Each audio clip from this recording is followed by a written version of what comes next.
Good afternoon. This is Dimitri Lascaris coming to you from Kalamata, Greece for Reason to Resist on April 18th, 2025. In early April, Reason to Resist published a video in which I issued a challenge to two high-powered Canadian lawyers. The challenge in question was for them to debate me on the issue of whether Israel is committing genocide against the Palestinian people of Gaza. What prompted me to make that challenge to these two particular attorneys? Well, in March of this year, those two lawyers deplatformed Tariq Haddad, a Syrian refugee who now lives in Canada. Mr. Haddad had been invited to be the keynote speaker at the annual gala of the Advocate Society, a national organization representing 6,000 judges, lawyers, and other legal professionals in Canada. But when some Zionist lawyers discovered that Mr. Haddad had committed the unpardonable sin of expressing sympathy for the victims of Israel's genocide, all hell broke loose. The invitation to Mr. Haddad ultimately was withdrawn by the Advocate Society under intense pressure. The two lawyers to whom I issued my challenge are Jonathan Lysis and Daryl Cruz. Lysis is a partner at the corporate law firm of Laxo Sullivan Lysis Gottlieb LLP, which is based in Toronto, and Cruz is a partner in one of Canada's largest corporate law firms, McCarthy Tétrault. It was Lysis who led the charge to deplatform Tariq Haddad, and it was Cruz, as the president of the Advocate Society, who allowed Lysis to get away with it. When I issued my challenge in a video published on April 4th, I sent an email directly to Lysis and Cruz because I wanted to be sure that they would become aware of my challenge. I sent that email to them on April 5th, which was more than 2 weeks ago. Since then, I've heard nothing from Daryl Cruz, but last night, about 2 weeks after sending my email to both Cruz and Lysis, Jonathan Lysis finally responded. And he wrote, "Hey mate, I now have looked at the report you sent. You forgot to mention my pro bono case for Walid Soleiman and my work for my friend Mohammed Faki, both of whom have very different opinions on some issues than my own." When Reason to Resist published my debate challenge on April 4th, I was not aware that Lysis had represented Walid Soleiman or Mohammed Faki. Also, before receiving Lysis's reply yesterday, I had never met Walid Soleiman and I barely knew anything about him. So, of course, I did some research into the lawsuits that Lysis referenced in his reply email. It turns out that Soleiman is a high-powered corporate lawyer based in Toronto. He's also a Muslim. A few years ago, Soleiman claimed or chaired the Conservative Party's election campaign against Daniel Boardman, a self-declared online journalist who used social media and alternative news media outlets to accuse Soleiman of supporting terrorism. In 2021, in a lawsuit litigated by Lysis, an Ontario court awarded $500,000 in damages to Soleiman and against Boardman. Mohammed Faki is the owner of Paramount Fine Foods based in Ontario. He's a philanthropist and major supporter of the Liberal Party. In 2019, in another lawsuit prosecuted by Lysis, Faki was awarded $2.5 million in damages against Kevin Johnson, a former mayoral candidate in the city of Mississauga, Ontario. Johnson had made hateful Islamophobic comments about Faki. When I received Lysis's reply last night, I responded by asking him the following. What do you mean by very different opinions on some issues than my own? Are you saying that Walid and Mohammed believe and acknowledge that Israel is committing genocide, which is now beyond obvious? Moreover, what do you say to my debate challenge? Are you willing to debate me on the question of whether Israel is committing genocide? At this moment, I've not yet received a reply to my last email to Lysis, but if I receive one, I'll certainly let my audience know. Now, for the record, I commend Jonathan Lysis for representing Walid Soleiman and doing so on a pro bono basis, and I also commend him for representing Mohammed Faki in those two lawsuits, and I commend him for doing it whether or not Walid Soleiman or Mohammed Faki acknowledges publicly that Israel is committing genocide. Nonetheless, I don't see how this has much to do with my concerns about Lysis's treatment of Tariq Haddad. I remain of the view that it was very wrong for Lysis to pressure the Advocate Society into withdrawing its speaking invitation to Mr. Haddad, whose sole offense appears to have been that he lamented the fate of the victims of Israel's genocide. In any event, my challenge to Jonathan Lysis stands. I invite him to debate me on the question of whether Israel is committing genocide, and I very much hope that this accomplished litigator will take up the cause. At this stage, I've given up hoping, however, that Daryl Cruz will accept my challenge. And if neither of them ultimately accepts it, I could simply let this debate challenge fade away. But frankly, I'm not inclined to do that. You see, watching countless horrifying videos and photos of Palestinian children being blown to bits by Israel's war machine has left a sour taste in my mouth and steeled my determination to debate this issue against a capable opponent. And so I've decided to extend my debate challenge to some other very prominent Zionists in Canada's legal profession. The first one is a former Supreme Court of Canada judge. Her name is Rosalie Abella. Abella sat on the Supreme Court of Canada from 2004 to 2021, and she's currently a visiting professor at Harvard Law School. Miss Abella has a quite impressive list of credentials. They include 42 honorary degrees, yes, 42 of them, and something called the Knight Commander's Cross of the Order of Merit from none other than the President of Germany. I understand that that is Germany's highest honor. Now, with so many lofty distinctions, Miss Abella surely knows how to defend her position in a debate. Now, why have I chosen to extend my debate challenge to Miss Abella? Well, because in January of last year, after South Africa brought a genocide case against Israel at the International Court of Justice, Miss Abella authored a deeply disturbing op-ed for the Globe and Mail, Canada's newspaper of record. Her op-ed was titled, quote, "The genocide case against Israel is an abuse of the post-war legal order." In that op-ed, Miss Abella thundered, "To me, this case represents an outrageous and cynical abuse of the principles underlying the international legal order that was set up after the Second World War." And for good measure, she added that she believed South Africa's case against Israel to be shameful and unconscionable. At that point in time, it bears noting, Israel had massacred thousands of Palestinian children in Gaza, and it had wounded, orphaned, and terrorized many, many more. Yet, Miss Abella's op-ed did not contain or express an iota of criticism about Israel's conduct of its war on Gaza. Now, who are the other lawyers to whom I'm extending my debate challenge? Well, to explain who they are, I need to go back to the beginning of Israel's diabolical war on the Palestinian people in October 2023. In late 2023, several weeks after Israel began its psychopathic rampage in the Gaza Strip, dozens of law students at Toronto Metropolitan University signed a letter condemning Israel's barbarism and calling on the university administration to defend the victims of Israel's savagery. This letter was not intended to be public. It was addressed to senior officials of the university who had failed to take a principled stand against Israel's crimes. Then, however, someone leaked the students' letter.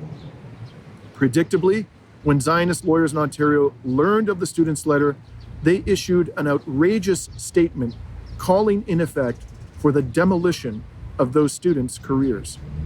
The lawyers who signed that statement focused their attack on the students' declaration that they, quote, support all forms of Palestinian resistance and efforts toward liberation, close quote. According to those prominent lawyers, the students' use of the phrase all forms of resistance amounted to an endorsement, that's the word they used, endorsement, of, quote, rape, torture, murder, and kidnapping, close quote. They continued, the open letter is nothing less than a hate-filled incitement to violence against Israel and the Jewish people. It expresses its unequivocal support for all forms of resistance and efforts toward liberation, thereby endorsing rape, torture, murder, and kidnapping of Israelis, including children and the elderly, and citizens of many other countries. The lawyer's letter went on to question the fitness of the students to practice law, stating, the students in question are training in the law and intend to take their place at the bar. One cannot help but wonder whether they have even the most rudimentary understanding of the law or the good character requirements of licensure in Ontario. The lawyers concluded their attack by making a thinly veiled threat against TMU's law school. They wrote, TMU would be well advised to reflect on the negative reaction within the legal community that would justifiably follow should no action whatsoever be taken in relation to the signatories of the open letter. It is very much an open question whether, in light of your inaction, the legal community will continue to offer your students the professional placements that are a requirement of your curriculum. We urge you to immediately initiate the processes that are available to you to address the conduct of the students who were signatories to this open letter. Anything less can only be read as a derogation of your responsibility to the community and to civil society. Now, I want to focus on the phrase, your students. And again, what they wrote was, they questioned whether the legal community will continue to offer your students the professional placements that are a requirement of your curriculum.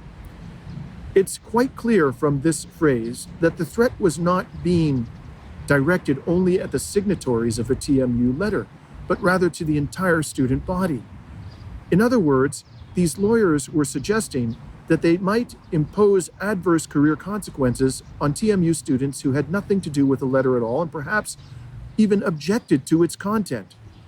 Now, I don't know about you, but this sounds suspiciously like something that Israel has been doing to the Palestinian people for decades, and that something is collective punishment. The 28 lawyers who signed this piece of toilet paper included some of the most prominent lawyers in Canada. They included Harry Laforme, who sat on the Ontario Court of Appeal for 14 years and is now back in private practice.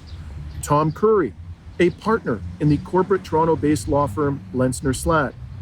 Will McDowell, another partner of Lenzner Slatt. And last but not least, Howard Levitt, one of Canada's leading employment lawyers. Levitt is currently a bencher of the Law Society of Ontario. The Law Society of Ontario regulates the legal profession in Canada's most populous province. In essence, the benchers of the Law Society are its board of directors. Levitt is also a columnist for the National Post, the rabidly pro-Israel flagship newspaper of Canada's largest newspaper publisher, Post Media. Levitt has in fact used his column in the National Post to vilify the students who signed the TMU letter in late 2023. In January of last year, a widely followed radio talk show in Toronto invited me and Levitt onto its program to discuss developments in Gaza. I accepted the invitation even though the talk show's host, Greg Brady, who is now running for the right-wing Conservative Party in Canada's election, was then lavishing support on the state of Israel. During this radio program, Levitt described Israel's genocidal assault on the Gaza Strip as, quote, the most moral war in human history, close quote. Now, I don't know about you, but I don't know how anybody could say that any war is the most moral war in human history. Why am I skeptical about that? Because, frankly, and this is just a matter of common sense, I would think, there have been countless wars in human history, many of which we know something about, but precious little about. And in order to be able to say to what degree any particular war was moral, you would have to have extensive information about the causes of the war, the objectives of the belligerents, and the manner in which they conducted the war. In other words, we simply don't have enough information about all the wars in human history to be able to say, even with little confidence, let alone with the almost absolute certainty that Howard Levitt expressed, that any particular war is the most moral war in human history. But man, if you were going to say that about any war, what kind of a human being would choose Israel's genocidal rampage in Gaza as the most moral war in human history? One would expect that lawyers having so much experience and stature would have a minimal understanding of international law. And if the lawyers who signed this letter condemning the TMU students did have a basic understanding of international law, they'd know that an occupied people have the right to take up armed resistance against the occupying power. That right is subject, of course, to certain constraints. For example, the right of armed resistance does not authorize attacks on unarmed civilians. According to these supremely accomplished Ontario advocates, the TMU students had endorsed, that's the word they use, rape, torture, murder, and kidnapping of Israelis, including children and the elderly, simply because they had expressed support for Palestinians to employ all forms of resistance. But was their characterization of the students' letter remotely plausible? Let's take a closer look at what the students wrote. In their letter, after expressing support for the right of Palestinians to employ all forms of resistance, the students stated, "We condemn any organization that only condemned Hamas's recent war crimes, killing 1,300 Israelis, but has been and or remains silent on the historic and ongoing war crimes committed by Israel." So first of all, these students unambiguously described the actions of Hamas on October 7th as war crimes. How the hell does that constitute an endorsement of Hamas's actions on that day? Furthermore, by taking issue with those who only condemned Hamas's recent war crimes, the students clearly implied that they did not take issue with those who condemn both Hamas's actions and those who condemned Israel's crimes against Palestinians. For these reasons, my friends, the lawyers' claim that the students had endorsed rape, torture, kidnapping, and murder was patently absurd, and on its face, it was patently absurd. Nonetheless, Toronto Metropolitan University readily succumbed to Zionist pressure by launching an investigation into the students' conduct. For that purpose, TMU hired a retired Chief Justice of the Canadian province of Nova Scotia, and his name is J. Michael MacDonald. The former Chief Justice was tasked with ascertaining whether the students violated the university's code of conduct, and if he determined that they had done so, he was mandated to recommend the penalties that should be imposed upon them. The potential penalties included, by the way, expulsion from the law school. When the investigation was launched, I agreed to represent one of the TMU signatories of the letter, and I did so on a pro bono basis. After being appointed, Mr. MacDonald carried out what can fairly be described as an exhaustive investigation. He met with numerous students who had signed the letter, along with their legal counsel, if they were represented by one. My client and I were two of the persons with whom the former Chief Justice met. Mr. MacDonald also met with and heard from representatives of Zionist and anti-Zionist Jewish groups. In May 2024, after an investigation that lasted for months, Chief Justice MacDonald concluded that the students had not made any anti-Semitic statements and had not violated the university's code of conduct. Although he concluded that the students could have expressed themselves better, he did not recommend that they be sanctioned in any way. In rejecting the complaint against the students, the former Chief Justice criticized both the TMU administration and the lawyers who signed the letter condemning the students. And he wrote, in an October 23rd statement, the LASL administration, that's the law school administration, publicly condemned the letter without first giving the participating students a meaningful opportunity to explain themselves. Now, I don't know about you, but I would have thought that the people who run a law school have a minimal familiarity with the concept of due process. And it is a basic premise of due process in any civilized jurisdiction that before judgment is passed upon an accused, the accused should have an opportunity to defend themselves. Now, Mr. MacDonald went on and wrote, despite the administration's best intentions in a time of crisis, this too caused harm to the student community. Many students told us that the administration threw them under the bus at a moment when they needed tangible support and protection. The reactions of many external actors, including prominent lawyers and interest groups, some of them publicly calling for the students to be expelled, caused further and significant harm to the students. Now, one would think that the outcome of the TMU investigation by a former Chief Justice would cause at least a few of those august lawyers to retract their accusations against the students, or at a minimum, to moderate those accusations. But as far as I'm aware, that has not happened. To my knowledge, none of these lawyers has retracted or even moderated their attacks on the TMU students. Even worse, some of those lawyers who signed the letter condemning TMU students, publicly criticized the conclusions of the former Chief Justice. One of them is that Zionist lunatic, Howard Levitt. Another of them is Jonathan Rosenthal.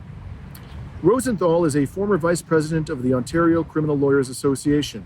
He is also an elected bencher of the Law Society of Ontario, like Mr. Levitt, and, amazingly, this fanatical supporter of Israel's genocidal regime is the Law Society of Ontario's current vice chair of professional regulation. You can't make this stuff up, folks.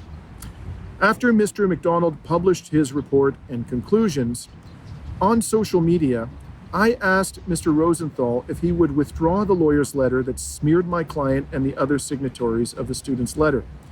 And here's what he said. So just as you are free to draw your conclusions about the letter, I am free to draw my own conclusions. Why is it that so many free speech advocates only believe in free speech when their lips are moving?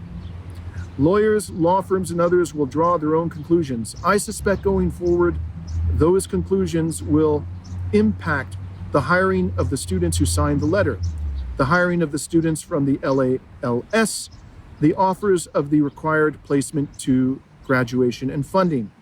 I do not believe Justice MacDonald's opinion will be at all influential in those sort of decisions. At least I hope not. I also suspect in the next little while, a more fulsome critique of the review will be forthcoming. Stay tuned.